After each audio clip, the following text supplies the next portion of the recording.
We're here in Morocco in northern Africa, the country which gave the world the great film Casablanca and also Secret Squirrel's sidekick Morocco Mole. But we're here for the new Freelander 2 launch, which has nothing at all to do with Humphrey Bogart or Secret Squirrel. In fact, this is very serious for Land Rover because this new Freelander represents a significant move upmarket in the luxury SUV segment. So forget about RAV4s and all that. This one's going after the BMW X3 and a bunch of new models coming in the years ahead from Audi, Volkswagen and possibly Volvo. So in the finest tradition of Casablanca, play it, Sam.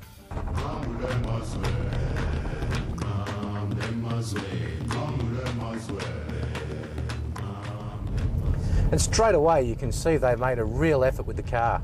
From the outside it looks to me like a Range Rover mixed with a Discovery.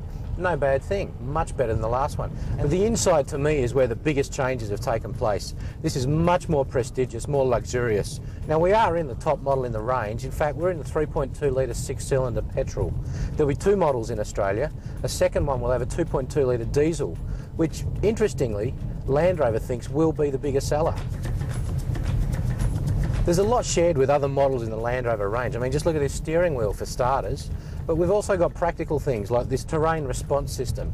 It's a slightly dumbed down version of the one that you get on the Discovery. Now, I've only been driving this car for a short time, but its on-road manners are chalk and cheese compared with the first generation model. It is smooth, it is quiet, it is refined. It's all the sort of things that people expect of a premium brand like Land Rover. But the key to Land Rover, and the one advantage it has over its competitors, is off-road ability. It's what they're all about.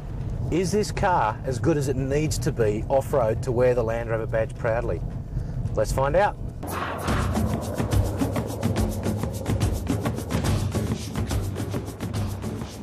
Righto, first things first. We've left the bitumen now, so we need to set the terrain response control to the appropriate setting. There's 4 for a driver to choose from.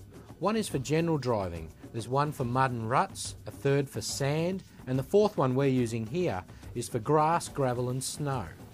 Now each of these settings optimises the Freelander's suite of electronic and mechanical controls to suit that terrain. What it essentially does is it tweaks the stability control, the engine, the throttle, the brakes, and more importantly the car's differentials.